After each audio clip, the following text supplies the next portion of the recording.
When Donald Trump spotted Jasmine Crockett in the audience, his immediate reaction wasn't one of curiosity, was control in that moment. He saw not a guest, not a critic, but a disruption. The event was built to be predictable, curated, to favor him from the setting to the audience to the questions. Crockett's mere presence disturbed that equilibrium. So, with a sharp look to his team, Trump ordered security to remove her from the room. It was a familiar move of strategy he had relied on before. Eliminate the dissent before it gains volume. But this time, it backfired. As security approached her, something shifted in the room. It wasn't loud or chaotic. It was subtle. Crockett calmly rose from her seat and requested to speak. Trump, possibly sensing an opportunity to mock her, or assuming she'd trip over her words under pressure, signaled to let her talk only for 30 seconds. He may have expected a rant or an outburst he could use against her. What he didn't expect was restraint, clarity, and something dangerously effective, poised. She didn't address him with venom. She didn't scream or demand attention. Instead, she started with facts. She reminded the room that the event had been promoted as a dialogue, not a monologue. She spoke about the communities left behind by decisions made in rooms like this, and how being silenced in such spaces was nothing new, but this time she said she wasn't leaving quietly. Every word was precise, and every second counted. Trump stood there, arms folded, lips slightly pursed. For once, he didn't interrupt. Maybe he expected her to fumble. Instead, she quoted one of his own past lines about respecting all voices in the American political landscape, turned it on its head. She asked why that respect seemed conditional on agreement. The power of her words didn't lie in volume or drama, but in the calm way she held a mirror up to the events so values. In trying to preemptively silence her, Trump had unintentionally handed her a microphone. The audience, expecting a spectacle, got something far more unsettling, a composed truth. And it didn't come from a place of weakness or protest, but from someone who knew exactly how these systems were designed to exclude, and how to challenge that exclusion without playing into caricature. It was a rare moment of miscalculation for him. His usual tactics dismiss, interrupt, remove had collided with a different kind of opponent. Crockett didn't try to overpower him. She simply stood firm in her right to be heard. That alone disarmed the entire dynamic. For years, Trump had built his brand around dominance on stage, in interviews, at rallies. Every interruption was a show of control. But here, by trying to control the narrative too early, he exposed the very fear he tried to conceal. Fear of a dissenting voice that couldn't be discredited through volume or insults. When she finished and walked out on her own terms, something lingered in the air. She didn't need to be escorted. She didn't need to shout. The moment was hers, not because she forced it, but because he had created the opening in his attempt to shut her down. The very decision to call security men to humiliate her ended up elevating her words far beyond the walls of that room. The fallout afterward wasn't immediate outrage or chaos. It was something quieter, yet more lasting. A pause. People in the room were forced to reckon with the idea that maybe the message they came to hear wasn't the only one worth listening to. Trump had underestimated her. He'd assumed she'd make it easy to cast her as a radical, an interloper, someone he could point to and say, "This is the problem." But she denied him that script. She didn't shout, she didn't stumble, she didn't lash out, she simply spoke. And in doing so, she changed the trajectory of the conversation, not just in that room, but far beyond it. Jasmine Crockett's reaction to Donald Trump's effort to have her removed was not only unexpected, it was disarming. In a room where power was asserted through presence and applause, she redefined strength through restraint, while others might have reacted with indignation or confrontation. She chose calmness and clarity, qualities that Trump often struggles to counter. Her demeanor disrupted the very narrative he was trying to enforce, that dissenters are chaotic, loud, and out of control. She flipped that expectation by standing with quiet confidence, and the contrast was impossible to ignore. As security moved toward her, Crockett stood up, her voice steady, requesting a moment to speak. It wasn't a plea. It wasn't desperation. It was the kind of measured firmness that catches people off guard, especially in politically charged spaces. Trump, likely anticipating an emotional outburst or a flustered misstep, gestured to allow her 30 seconds. He had, perhaps unknowingly, given her a stage he would soon regret. Crockett began not with accusations, but with intent. She made it clear that she hadn't come to disrupt, but to witness, and that her presence alone should not be seen as provocation. She didn't raise her voice, didn't lash out at Trump, even though he had mocked her and was attempting to remove her. Instead, she used her brief time to challenge the contradictions in the room, not by attacking the man at the center, but by calmly pointing out what was being ignored. She talked about communities left voiceless by policies, shaped in rooms like this one. She referenced real people and real consequences, things that often get lost in the abstractions of political performance. It wasn't grandstanding, it wasn't a stunt, it was personal and direct, and most importantly, it was composed. This wasn't the image Trump had hoped to project. In his usual rhetoric, those who oppose him are wild, unreasonable, even dangerous. It's easier to cast dissenters as threats when they fit that mold, but Crockett didn't. She stood poised and focused, articulating her points with deliberate calm that threw off the balance of power in the room, not because she was louder, but because she was clearer. Trump, known for his aggressive dominance in such settings, didn't interrupt her. He watched, visibly tense. The audience, too, grew quiet. Some may have expected a confrontation, a clash. What they got instead was a silent challenge to the rules of engagement. Crockett didn't try to overpower Trump. She didn't need to. Her strength was in her refusal to behave the way he expected. Her demeanor became the message. In a world where outrage often drives headlines, her restraint was revolutionary. She didn't grant Trump the drama that would have made it easy to dismiss her. She wasn't unhinged. She wasn't even angry. She was deliberate, and that made her impossible to ignore. Trump's usual strategy to provoke, escalate, and then point to the reaction as proof of instabilities simply didn't work. Crockett didn't give him the reaction. She gave him a problem. That moment, 30 seconds of composed resistance broke through the usual noise. Not because it was loud, but because it was different. Crockett's calm exposed the fragility behind Trump's force. He relies on chaos to maintain control, to dominate attention, to manipulate perception. But against her clarity, his usual tactics looked shaky. When she finished and left without needing to be escorted, she didn't just exit the room, she left a mark on it. The impression she made extended beyond the audience, in a political climate defined by shouting matches and viral meltdowns. Crockett showed a different kind of leadership, one rooted in composure, confidence, and strategic precision. Her calm didn't just win the moment, it redefined it, and it revealed something more unsettling for Trump, a voice he couldn't drown out, not because it was louder, but because it refused to be baited. That kind of voice is harder to fight, and much harder to forget. The reaction of the audience to Jasmine Crockett's impromptu statement revealed something deeper than any scripted applause line could achieve. When Donald Trump ordered security to remove her from the room, he expected a unified response, perhaps cheers, maybe laughter, and certainly compliance. This was his territory, filled with supporters who generally followed his lead. But as Crockett began to speak, something unusual happened. The room didn't erupt in boos or resistance. It went still. People listened, and some unexpectedly nodded. It wasn't the response Trump had banked on. For years, his rallies and appearances had been built on crowd energy that matched his aggression. He thrived on feedback loops. He provoked, the crowd reacted, and he fed off it. But Crockett didn't enter that loop. She didn't speak to incite. She spoke to expose. She talked about policy decisions that had consequences far beyond the walls of the venue, and she brought real stories into a room built around political theater. As she spoke, Trump's posture shifted.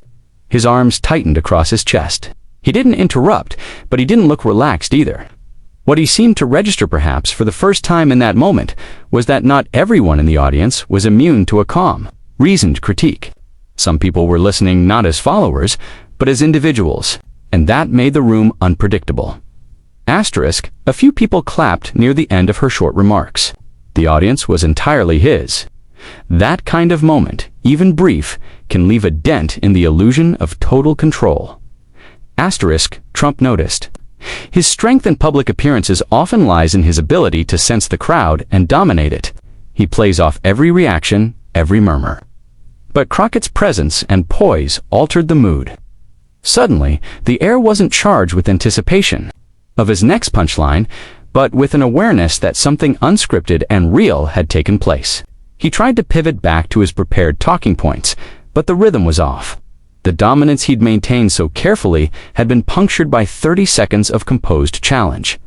Asterisk audience members weren't booing her. They weren't. Some seemed thoughtful, reflective, even a little unsettled. In a room where Trump had expected complete alignment, Crockett had introduced something much harder to manage: ambiguity.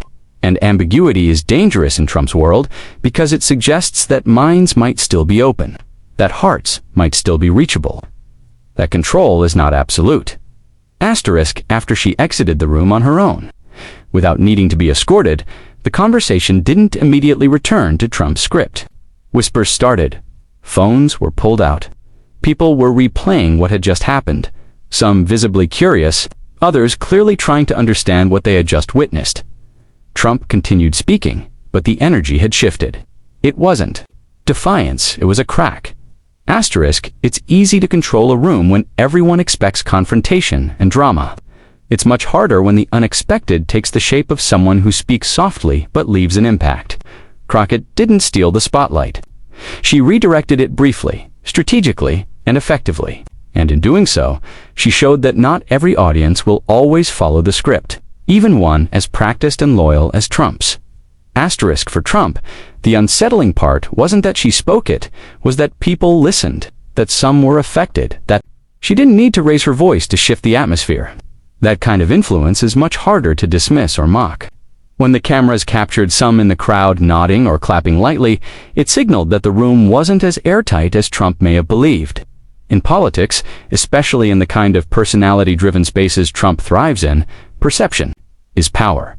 And for a fleeting moment, the perception shifted.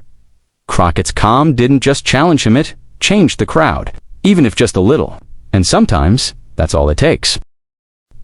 When clips of Jasmine Crockett's brief but striking remarks began circulating online, the story quickly evolved beyond the confines of the room where it happened. What began as a tense moment at a controlled event hosted by Donald Trump soon became a national conversation, not about disruption, but about power, silence, and the consequences of trying to suppress a voice. Trump's decision to have her removed had been a calculated one. He likely believed it would assert dominance, reinforce the tone of the event, and create a viral image of control. But instead, it produced the exact opposite, a viral moment of resilience. Asterisk, Crockett didn't need more than 30 seconds. Her words were clipped, purposeful, and pointed. And because they came in the face of an attempt to shut her down, they carried more weight. Viewers across political lines watched the footage and noticed something that stood apart from the usual noise of American politics. It wasn't just what she said did, was that she said it while Trump tried to have her silenced. That contradiction became the story. A woman speaking truth calmly while power moved to erase her presence. In the world of digital media, that contrast became powerful imagery. Asterisk, the footage spread quickly.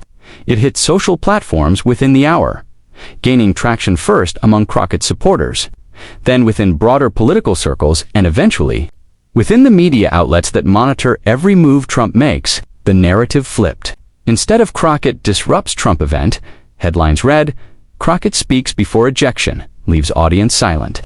It was a reversal of expectation, one that Trump himself did not anticipate when he waved to security. Asterisk, Trump has always operated with a deep understanding of media optics. He knows the value of spectacle and understands that perception often matters more than fact. But in this case, his own playbook betrayed him. He gave Crockett a platform when he tried to erase her, and her calm, direct words now played across millions of screens, not as a disruption, but as a message too powerful to ignore. The more people watched, the clearer it became that Trump's move to silence her had backfired. He didn't erase the moment, he amplified it. Asterisk, the footage revealed a telling dynamic. Trump watching, not speaking. Crockett addressing the crowd, not shouting. The audience frozen, unsure whether to cheer or stay silent. And then the light clapping, the visual didn't match the narrative Trump likely wanted. In his world, interruptions are chaos, opponents are irrational, and order is restored by removing the outliers. But Crockett didn't fit the mold.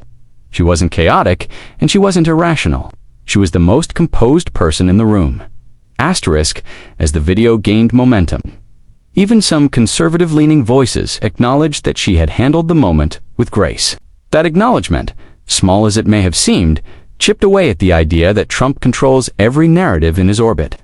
The image of Crockett exiting the room under her own power after delivering a pointed message became symbolic. She didn't just speak, she took control of the situation that was designed to control her. Asterisk for Trump, who carefully crafts every public appearance to reinforce his dominance. The moment exposed a vulnerability. His reliance on crowd control, unpredictability, and on silencing dissent was disrupted not through force, but through poise. Crockett's calm made his actions seem disproportionate, and the internet, always hungry for contrast and clarity, ran with it. Asterisk, the reaction wasn't just social media chatter. Cable news ran segments analyzing the clip. Panelists debated whether Trump overreacted or misjudged the moment. Some noted that Crockett didn't need to stay the full length of the event, had already made a statement more powerful than anything in the rest of the program, which started as an attempt to remove her presence, became a spotlight on her composure. Asterisk in the days that followed. Trump did what he often does. When narratives slipped from his control, he deflected. He referred to the moment as a distraction, and labeled Crockett's remarks as irrelevant. But the footage told a different story, one he couldn't edit. He had provided the stage, even if unintentionally, and she had used it more effectively than he had. His voice may have been louder in the room, but hers carried further afterward. The events that unfolded between Donald Trump and Jasmine Crockett at that invitation-only forum didn't just create a viral moment. They peeled back the layers of how political power is often exercised, and how resistance can take shape in the most unexpected ways. In just 30 seconds, Crockett didn't need theatrics, volume, or confrontation to leave an impression. She didn't storm and she didn't shout. She didn't derail the event. She simply spoke briefly, clearly, and with conviction. That alone was enough to shift the dynamic of the room and ignite a conversation far beyond it. Asterisk. Trump's choice to call security on her was revealing. It wasn't just about removing someone from the audience, it was about silencing a challenge before it could gain attention. But the attempt to mute her voice gave it amplification instead, and that irony became the heart of the story. The individual who came to observe ended up commanding national attention, not because she disrupted, but because she responded with grace under pressure. Crockett's refusal to be rattled played against every expectation Trump may have had, exposing the limits of his usual tactics. Asterisk. What made the moment so powerful wasn't just the tension, it was the reversal of assumptions. In many political settings dominated by strongman theatrics, the person with the microphone or the power to call security is expected to win the narrative. But here, it was the person being silenced who emerged with the stronger message. And she did it by doing what few expect in highly polarized, emotionally charged settings. She remained calm. She respected the platform, even as she criticized its message. And in that quiet defiance, she reminded people that strength isn't always loud. It's sometimes found in restraint. Asterisk. The fallout from the encounter continued to ripple days later. Commentators, activists, and ordinary citizens debated what the moment meant. Some called it a rare glimpse of courage in a space designed for compliance. Others saw it as a test of what it means to stand firm in the face of orchestrated control. But what few denied was its impact. The image of Trump watching, visibly irritated but silent, while Crockett spoke with composure, became symbolic of something larger, a shift in who gets to define the conversation. Asterisk. In the end, Trump tried to remove a problem from the room. Instead, he exposed one. His response reflected an instinct to suppress rather than engage, and it revealed just how disruptive a calm, determined voice can be in a space built to exclude it. Crockett may have entered quietly, but she left with the room and the internet talking. And while Trump returned to his talking points, the moment she created kept echoing. Because sometimes the most shocking thing isn't what's said loudly, it's what can't be silenced at all.